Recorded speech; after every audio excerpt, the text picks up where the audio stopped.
Okay, આજનો આપણો topic છે બેટા વી વિરુદ્ધ ટીના આલેખ. વી વિરુદ્ધ ટીનો આલેખ.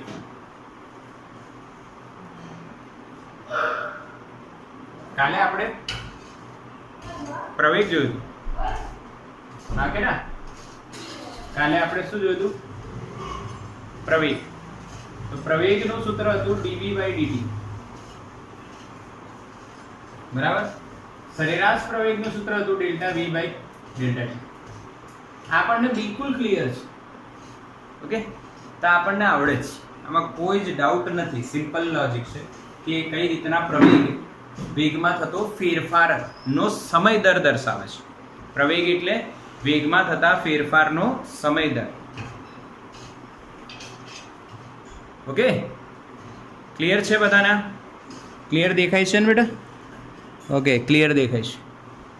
તો ચલો હવે આજે આપણે વી વિરુદ્ધ ટીના આલેખો અલગ અલગ જોઈશું, પણ સૌથી પહેલા વી વિરુદ્ધ ટીનો આલેખ શું ઇન્ફોર્મેશન આપે એની વાત કરીએ. તો આનાથી જે આપણને માહિતી મળે છે, કઈ માહિતી મળે છે વી વિરુદ્ધ ટીના આલેખ? તો સૌથી પહેલી માહિતી એ છે કે વેગ મળશે, કેમ કે વેગ વિરુદ્ધ સમયનો આલેખ હોય તે વેગ તો આપે જ ને, આ કે ના? ક્લિયર? વેગ વિરુદ્ધ સમયનો આલેખ તો એ વેગ તો આપશે જ. હા, સેકન્ડ વાત કરીએ. બ્લર દેખાય છે, એક જ મિનિટ બેટા. ચલો, તો હવે ક્લિયર છે. તો વેગની માહિતી તો આપશે જ ને, કેમ કે વેગ વિરુદ્ધ સમયનો આલેખ છે એટલે વેગની માહિતી તો આપશે જ. સાથે સાથે આપણને પ્રવેગ પણ આપે છે. પ્રવેગ સાથે સાથે શું આપશે? પ્રવેગ પણ આપશે. અને ત્રીજી વસ્તુ જે મળશે આપણને એના પરથી મળશે પથ લંબાઈ અને સ્થાનાંતર. તો આ સમજવાની જરૂર નથી કે વી વિરુદ્ધ ટીનો આલેખ છે એ જુદા જુદા સમય પર વેગ જ દર્શાવશે. તો વેગ વિરુદ્ધ સમયનો આલેખ આપણને વેગ તો આપશે જ. ક્લિયરિટી કેવી છે બેટા? થોડી બ્રાઇટનેસ વધારે છે. ઓકે, હવે ક્લિયર છે?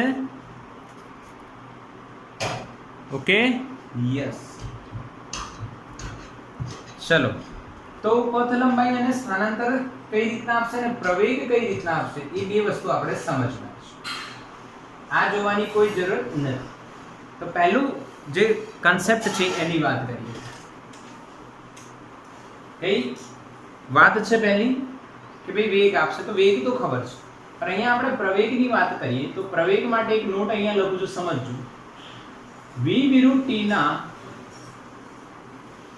આલેખનો ઢાળ શું આપશે? પ્રવેગ. અને કેવો પ્રવેગ આવશે? સરેરાશ પ્રવેગ. આ એક ઇમ્પોર્ટન્ટ નોટ છે જે આગળ આપણે જોઈ છે, પરંતુ x વિરુદ્ધ t ના આલેખમાં જોઈ છે. અહીંયા આપણે આ વસ્તુ શેમાં જોવાની છે? v વિરુદ્ધ t ના આલેખ. તો v વિરુદ્ધ t ના આલેખનો ઢાળ. અચ્છા, ઢાળ એટલે યાદ કરો શું લખીએ છીએ આપણે? tan θ. એ આપણને શું આપશે? તો કે આપણને આપશે સરેરાશ પ્રવેગ. ચલો તો સમજીએ. આ v છે, અહીંયા t છે. હવે v વિરુદ્ધ t નો આલેખ માની લો આવું કંઈક છે. ગમે તેવો હોય શકે બેટા, ગભરાવાની જરૂર નથી. અહીંયા એક પોઈન્ટ લઈએ t1 અને અહીંયા એક પોઈન્ટ લઈએ t2. t1 સમયે વેગ છે v1 અને t2 સમયે વેગ છે v2. t1 સમયે વેગ છે v1, t2 સમયે વેગ છે v2. ક્લિયર આ વસ્તુ? અચ્છા, હવે આપણે જોઈએ તો વેગમાં થતો ફેરફાર કેટલો છે. તો અહીંયા આપણે એક સીધી લાઈન લઈએ ભાઈ. ઓકે, આ જે પાર્ટ છે અહીંયા આપણે સ્ટ્રેટ લાઈન ડ્રો કરીએ. એક સ્ટ્રેટ લાઈન લઈએ, ધ્યાન આપજો. તો આ જે પાર્ટ છે એ બનશે વેગમાં થતો ફેરફાર v2 v1, v2 v1. અને અહીંયા જે પાર્ટ છે એ બનશે ડેલ્ટા t એટલે t2 t1. અને આનો ઢાળ લેવો હોય તો તમારે અહીંયા શું લેવું પડે? θ. ઓકે, આ જ વસ્તુ તમે સ્ટ્રેટ લાઈન થી પણ સમજી શકો છો. જો બેટા, માની લો માની લો નિયમિત ગતિ થતી હોય, કઈ ગતિ થતી હોય બેટા? નિયમિત ગતિ થતી હોય, આવું હોય નિયમિત ગતિ, એટલે વેગ સમય સાથે સરખા રૂપે બદલાય તો આવો આલેખ હોય, સીધી લીટી. ધ્યાન આપજો, કઈ લીટી હોય? સીધી લીટી, સ્ટ્રેટ લાઈન. તો અહીંયા આપણે કોઈ સમય લઈએ t1 અને t1 સમયે વેગ છે v1. અહીંયા આપણે સમય લઈએ t2 અને t2 સમયે વેગ છે v2. આને સીધી લીટી આપણે અહીંયા એંગલ થીટા છે. તો આ સામેની બાજુ ખૂણાની એ ડેલ્ટા v થશે, કેમ કે આ જો v2 છે ને આ v1 છે, તો v2 v1 શું થશે? Delta v. એ જ રીતના t2 t1 ને આપણે દર્શાવીએ છીએ ડેલ્ટા v. ડેલ્ટા v શું છે ભાઈ? v2 v1 એટલે આટલો ભાગ. ડેલ્ટા t શું છે? t2 t1 એટલે આટલો ભાગ. ઓકે, હવે આ આલેખનો આપણે ઢાળ લઈએ તો ઢાળ આપણને કેટલો મળશે? tan theta. હવે આ ત્રિકોણમાં tan થીટા તમે લખો તો સામેની બાજુ છેદમાં પાસેની બાજુ થાય ને. tan થીટા એટલે શું? સામેની બાજુ છેદમાં પાસેની બાજુ. ક્લિયર? હા કે ના? સમજણ પડી બધાને કે ભાઈ tan theta delta v by delta t કઈ રીતના થાય? અરે ભાઈ આને તો તમે કયો પ્રવેગ કહો છો? સરેરાશ પ્રવેગ. આ કોનું સૂત્ર મળ્યું? સરેરાશ પ્રવેગ. એટલે અહીંયા એક કન્સેપ્ટ શું થયો એ સમજો કે v વિરુદ્ધ t ના આલેખનો ઢાળ આપણને સરેરાશ પ્રવેગ આપે છે. કઈ રીતના આપે છે ખબર પડી બધાને? કોઈ ડાઉટ હોય તો મને પૂછી લેજો. આ વસ્તુ આગળ ઓલરેડી આપણે જોઈ છે. જો કદાચ ન સમજણ પડે તો વિડિયો જો. શું જો? વિડિયો જો. અચ્છા, એક જ મિનિટ. ઓકે, આપણે અચ્છા હવે ક્લિયર દેખાય છે? યસ.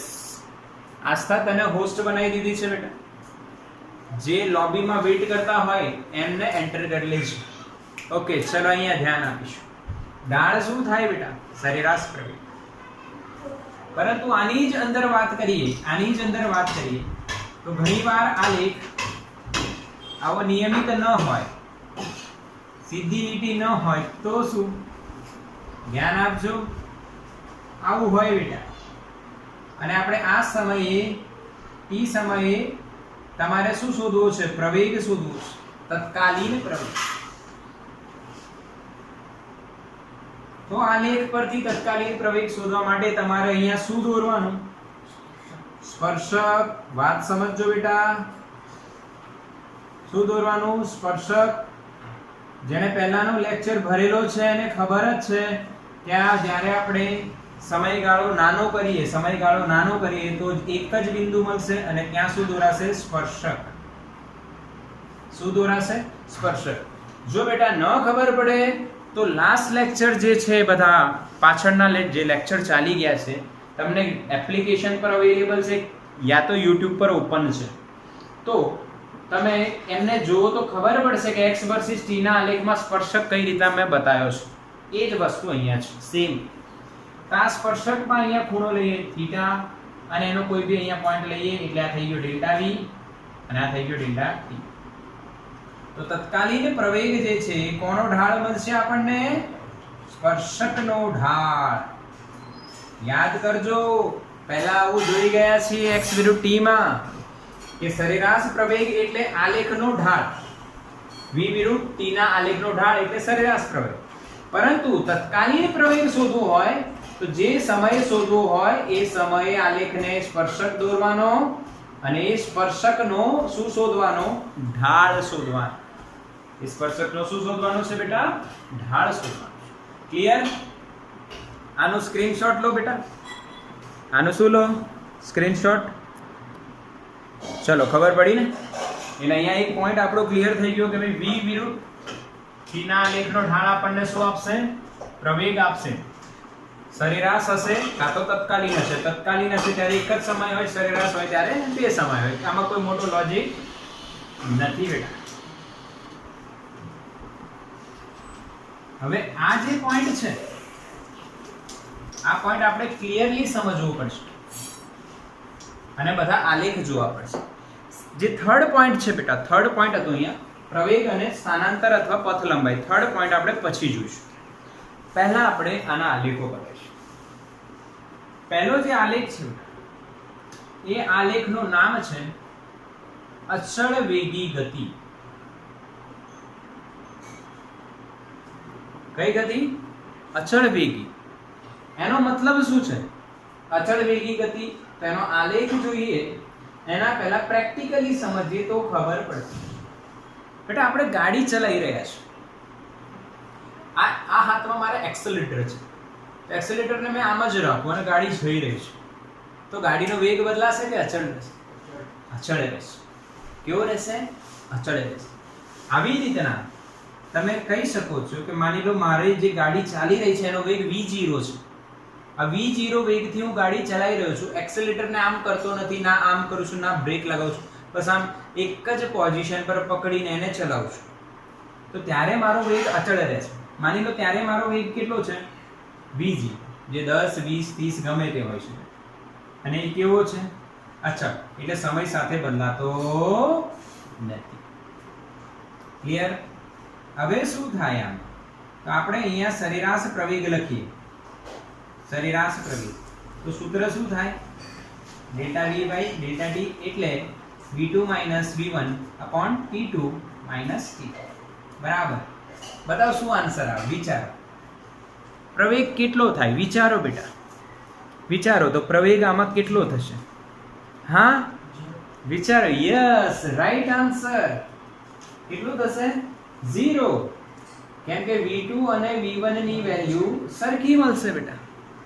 કેમ? તો જો અહીંયા તમે ધારી લો કે કોઈ t1 સમય છે અને અહીંયા તમે ધારી લો t2 સમય છે. t1 સમયે વેગ v1 કહેવાય, t2 સમયે વેગ v2 કહેવાય, પર બંને વેગ સમાન છે.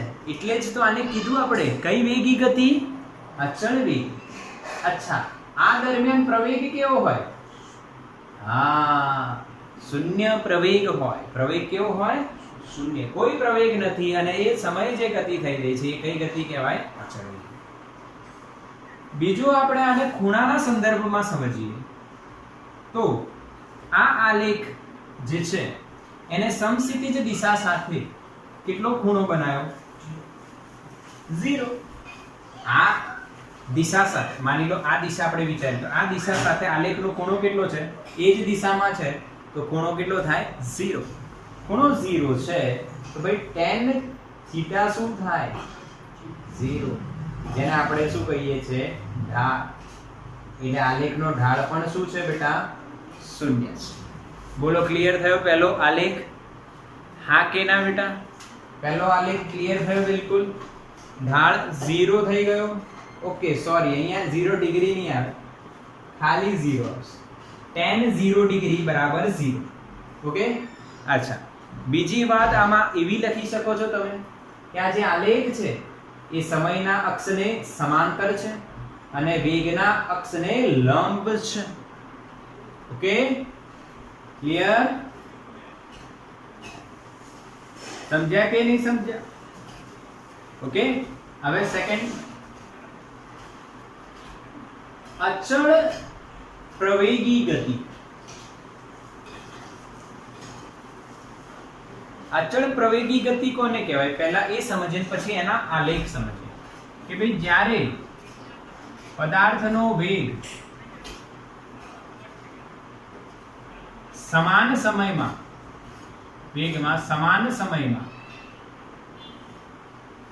સમાન વધારો થતો હોય ત્યારે તે નો પ્રવેગ અચળ થઈ જાય. ત્યારે તેનો પ્રવેગ કેવો થઈ જાય? અચળ. અને એવી ગતિને અચળ પ્રવેગી ગતિ કહે છે. એક સિમ્પલ લોજિક સમજો. આ ગાડી ચાલી રહી છે, બરાબર? અહીંયા 1 કલાક એણે ગતિ કરી હોય કે માની લો 30 સેકન્ડ, નાનું રાખ, 30 સેકન્ડ એને ગતિ કરી. અહીંયા એનો વેગ 10 ચલો મીટર પર સેકન્ડમાં લખીએ 2 મીટર પર સેકન્ડ છે. અહીંયા એનો વેગ થઈ ગયો 5 મીટર પર સેકન્ડ. તો કેટલો વધારો થયો? કેટલો ફેરફાર થયો? 2 થી થઈ ગયો 5 એટલે 3 મીટર પર સેકન્ડ નો ફેરફાર થયો. ક્લિયર? અચ્છા, ફરી 30 સેકન્ડ એને ગતિ કરી અને એનો વેગ થઈ ગયો હવે નવી વેલ્યુ એ 8 મીટર પર સેકન્ડ. તો એના વેગમાં કેટલો ફેરફાર થયો? 3. અહીંયા પણ 3. એટલે સમાન સમયમાં વેગમાં સમાન વધારો થાય અથવા વધારાની જગ્યાએ, અચ્છા વધારો કેમ લખ્યો છે? કેમ કે કઈ ગતિ છે બેટા? પ્રવેગી, એટલે વધારો જ આવે, વધારો થઈ રહ્યો છે. અહીંયા 2 થી 5, પછી 5 થી 8, એટલે 3 નો વધારો 30 સેકન્ડમાં થયો છે. સમજ્યા મારી વાત? આને કઈ ગતિ કહેવાય? અચળ પ્રવેગી ગતિ. સમજો, બિલકુલ એકદમ સિમ્પલ લોજિક છે. અચ્છા, હવે આના આલેખો જોઈએ. તો આના આલેખના અલગ અલગ કેસ છે, એવું તમે સહી સમજી શકો છો અચળ પ્રવેગી. પણ આપણે એક સિમ્પલ જ કેસ જોઈએ. v વિરુદ્ધ t. અચળ છે એટલે આવું આ પ્રવેગ અચળ આવું આવશે બેટા? હા કે ના? સમાન સમયમાં માની લો અહીંયા 2 સેકન્ડ થયા, અહીંયા 5 મીટર પર સેકન્ડ થયું, અહીંયા 4 સેકન્ડ થયા, અહીંયા 10 મીટર પર સેકન્ડ થયું. આના તમે બિંદુ મેળવશો, એ જે પોઈન્ટ મળશે એમાંથી પસાર થતી તમે રેખા દોરો, એ શું રેખા મળશે? આને જ તો કહેવાય અચળ પ્રવેગી ગતિ. આમાં જે થીટા છે એ અચળ રહે છે એટલે અચળ પ્રવેગી ગતિ. અહીંયા ધ્યાન હવે, સરેરાશ પ્રવેગ શું લખાશે? v2 v1 upon t2 t1. ચલો, આ ગ્રેટર ધેન 0 મળશે. કેમ? વિચાર, કેમનું ગ્રેટર ધેન 0? આને v2 કહેશો, આને v1 કહેશો. તો v2 એ v1 કરતા મોટા છે એટલે આ ધન મળશે, અને અચળ પણ હશે. કેમ અચળ? કેમ કે સમાન સમયગાળામાં સમાન વધારો થાય છે એટલે અચળ. હમણાં બતાવ્યું તો 3 નો વધારો થાય છે એટલે અચળ થાય. હવે ખૂણાના સંદર્ભમાં સમજીએ. કોના સંદર્ભમાં સમજીએ? ખૂણાના. ભાઈ ખૂણાના સંદર્ભમાં સમજો તો થીટા એ અહીંયા છે એ 90 કરતા નાનો છે,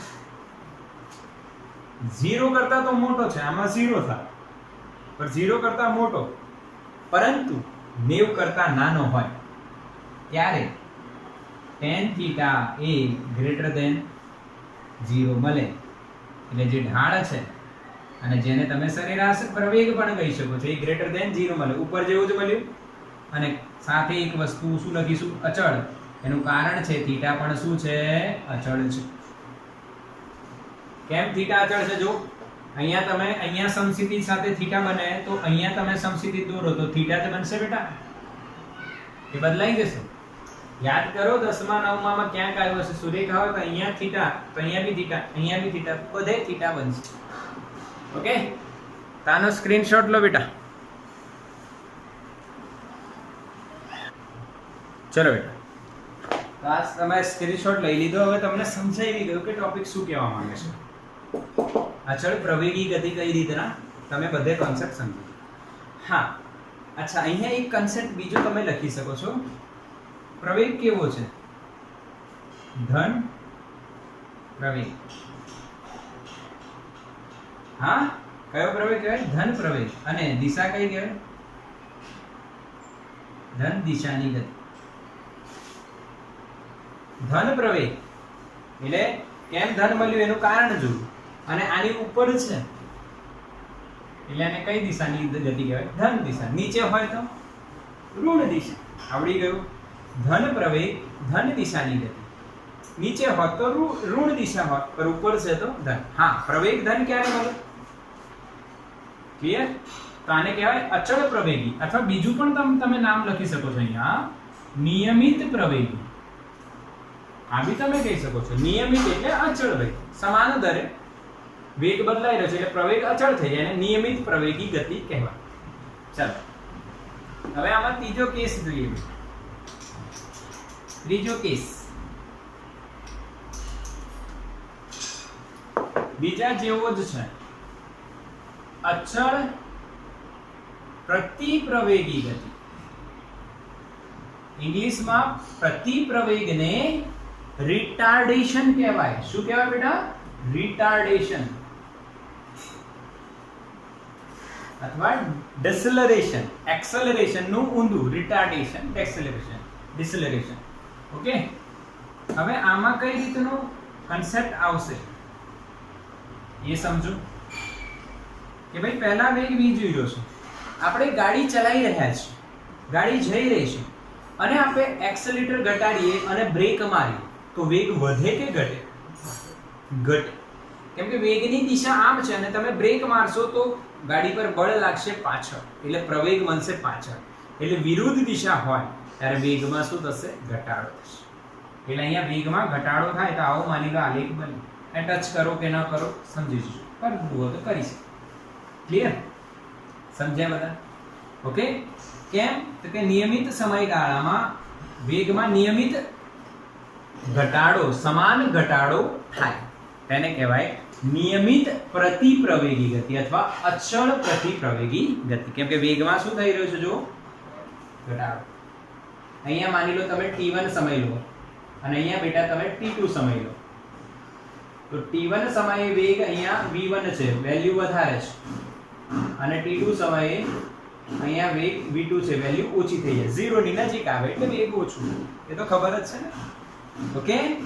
અચ્છા, હવે ધ્યાન આપજો, અહીંયા સમજજો કે પ્રવેગ સરેરાશ પ્રવેગ આપણે લખીએ તો v2 v1 t2 t1 less than 0 કે ગ્રેટર ધેન 0? Less than 0. કેમ?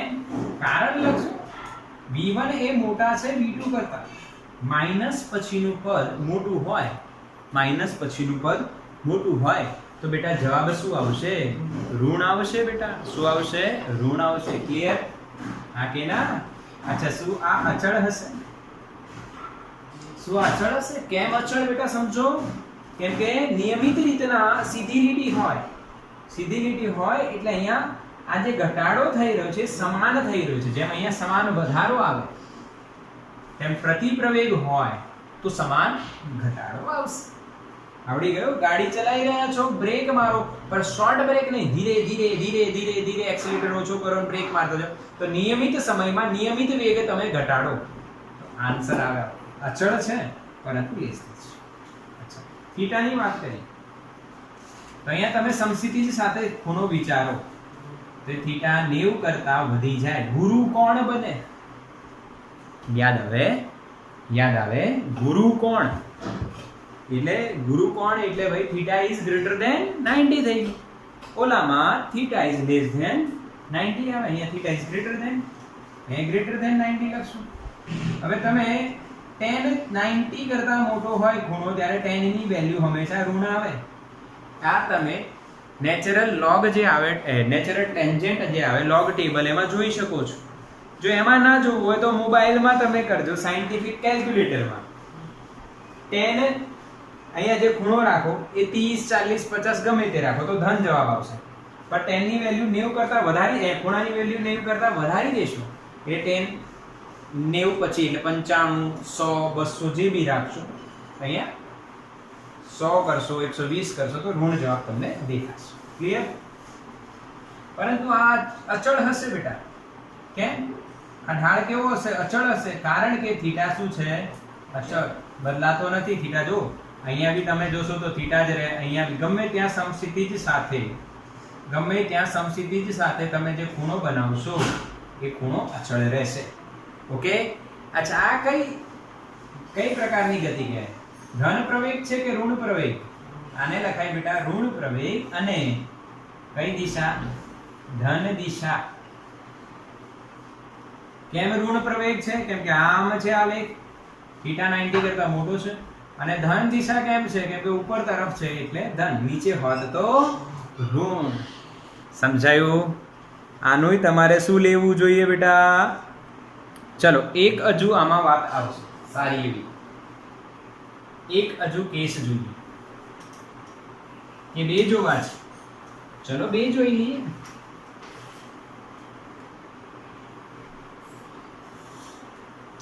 ચલો એક કેસ અહીંયા સમજો બેટા. ચોથો, આની આ જ વાત છે પર આ સમજો. આવો આલેખ હોય તો શું થાય?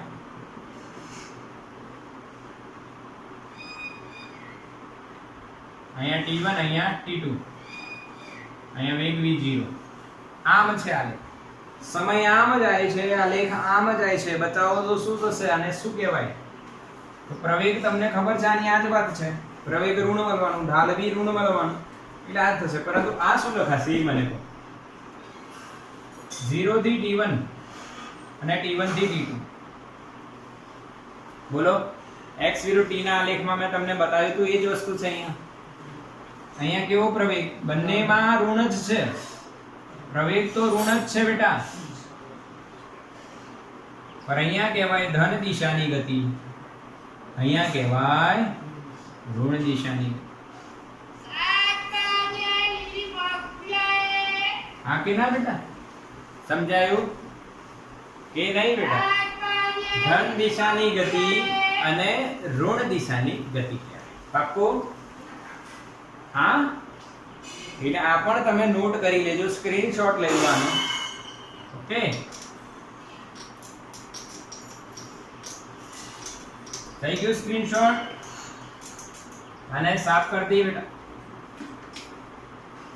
કોઈ બી વસ્તુ હોય ગતિ સમજવી હોય કઈ દિશાની ગતિ છે ધન કે ઋણ તો સમયના અક્ષની ઉપર ધન દિશા નીચે તો ઋણ દિશા એટલે વિરુદ્ધ દિશા ઋણ દિશા એટલે વિરુદ્ધ દિશા ચલો આગળ વધીએ હવે આવે અનિયમિત પ્રવેગી ગતિ જેને x વિરુદ્ધ t ના આલેખો જોયા છે બેટા એને આ કેસ બી ખબર જ છે અનિયમિત પ્રવેગી અથવા પ્રતિપ્રવેગી અનિયમિત પ્રવેગી ગતિ એટલે શું એ સમજો કે ભાઈ જ્યારે વેગમાં ફેરફાર સમાન રીતના ન થાય અનિયમિત રીતના થાય તમે ગાડી ચલાવી રહ્યા છો પહેલા વેગ વધાર્યો થોડો ધીરે ધીરે ધીરે પછી રોડ એકદમ ખુલ્લો છે પછી તમે જોશ આવી ગયો અને જોરથી વધારી દો એકદમ જબરદસ્ત તો વેગમાં સમય સાથે ફેરફાર તો થશે પરંતુ નિયમિત નહીં અનિયમિત વિચારો ફીલ કરો બેટા ફીલ કરો તમે ગાડી ચલાવી રહ્યા છો ધીરે ધીરે ધીરે વેગ વધારો છો પછી અચાનકથી વધારી દો છો હા કાં તો જલ્દી ઘટાડી દો છો આ સમયે પ્રવેગ કેવો થઈ જશે અનિયમિત પ્રવેગ કેવો થઈ જશે બેટા અનિયમિત અચ્છા એમાં બે કેસ લઈએ કેસ 1 અને કેસ 2 કેસ 1 માં આવું વિચાર કરો જેને x વિરુદ્ધ t ના આલેખ જોયા છે એને ખબર જ છે આમ વેગમાં વધારો થઈ રહ્યો છે પરંતુ અહીંયા જો θ1 લઈએ અને અહીંયા સમસ્થિતિ સાથે θ2 લઈએ તો θ2 એ θ1 કરતા મોટો છે એટલે વેગમાં શું થઈ રહ્યો છે વધારો અને પ્રવેગમાં પણ વધારો થઈ જાય છે અરે વાહ કેમ પ્રવેગમાં વધારો થયો જો અહીંયા ઢાળ જોજો સમજજો બેટા મારી વાત એકદમ ઝીણવટપૂર્વક આપણે સમજીશું અહીંયા આપણે ઢાળ શોધીશું તો આપણને tan θ1 મળશે એટલે એક પ્રવેગ 1 થયું સરેરાશ પ્રવેગ 1 અહીંયા તમે ઢાળ શોધશો તો તમને અહીંયા સરેરાશ હોય કે તત્કાલીન એની ચર્ચા નથી કરી અહીંયા તમે ઢાળ શોધશો તો અહીંયા તમને tan θ2 મળશે અને અહીંયા તમને પ્રવેગ મળશે a2 તો અહીંયા ઢાળ વધારે મળશે અહીંયા ઢાળ ઓછો મળશે એટલે અહીંયા પ્રવેગ વધારે છે અને અહીંયા પ્રવેગ ઓછો છે એટલે a2 is greater than a1 હવે અહીંયા જે વધારો થશે એના કરતા વેગનો વધારો અહીંયા વધારે છે એટલે અહીંયા પ્રવેગ વધારે અહીંયા પ્રવેગ ઓછો ખબર પડી બધાને હા કે ના આ સમયે આ લેખમાં તમે જોવો છો જે પ્રવેગમાં ફેરફાર થઈ રહ્યો છે એ નિયમિત છે કે અનિયમિત એની ચર્ચા નથી હા પર પ્રવેગ બદલાય એટલે અનિયમિત પ્રવેગ કહેવાય સમજ્યા મારી વાત થીટા બદલાય છે થીટા વધે છે એટલે પ્રવેગ વધે છે બીજો કેસ આમાં આવો થઈ શકે સોરી આ રીતે તમે ઘરેથી ગાડી લઈને નીકળ્યા અને રોડ ખુલ્લો છે ને એકદમ હાઈ સ્પીડ પર ગયા પછી આગળ જઈને જોયું એટલે અહીંયા તમારો વેગ જબરદસ્ત વધ્યો પરંતુ આગળ જોયું ભીડ છે તો વેગ પાછો તમારો ધીરે ધીરે ઓછો થશે એટલે વધારો તમે ધીરેથી કરશો અહીંયા ઝડપથી વધારો કર્યો અહીંયા વધારો કરી રહ્યા છો પણ ધીરેથી કરી રહ્યા છો હા કે ના એટલે અહીંયા જે ખૂણો તમને મળશે θ1 એ મોટો મળશે, અહીંયા θ2 નાનો મળશે.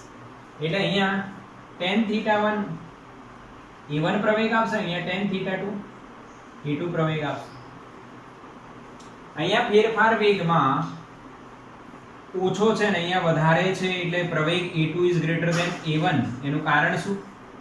θ1 is less than θ2 એટલે પ્રવેગ a2 is less than a1.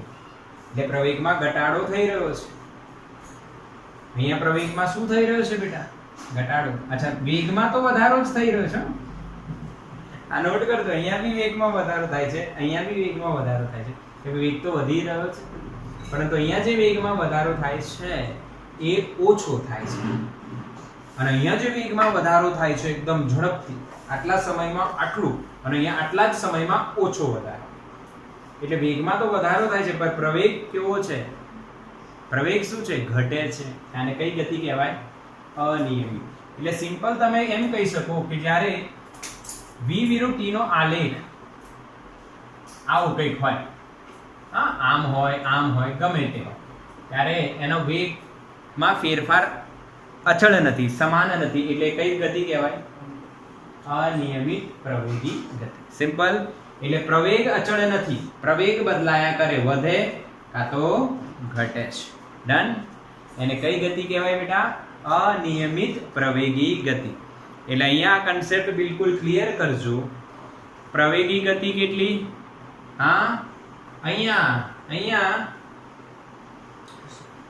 θ2. Okay, sorry અહીંયા ખોટું લખાયું છે. θ1 is greater than θ2. હા, ખોટું લખાયું છે. θ1 is greater than θ2. હા, θ2 નાનો છે એટલે પ્રવેગ ઓછો થઈ જાય. સમજ્યા? રાઈટ? કદાચ થોડી મિસ્ટેક થાય ઉતાવળમાં. θ1 એ મોટો છે, θ2 એ નાનો છે. અહીંયા θ2 મોટો છે અને θ1. ઓકે, સમજણ પડી? સ્ક્રીનશોટ લઈ લો આનો. ચલો, લાસ્ટમાં બધા જ આલેખોને કમ્બાઈન કરીએ તો તમે સમજી શકશો કે શું થઈ રહ્યું છે. v વિરુદ્ધ t ના બધા જ આલેખોને આપણે કમ્બાઈન કરીએ બેટા. આ v વિરુદ્ધ t, પહેલો અચળ વેગ, યાદ છે? અચળ વેગ. પછી વેગમાં વધારો, નિયમિત વધારો એટલે અચળ પ્રવેગી. આ બીજું.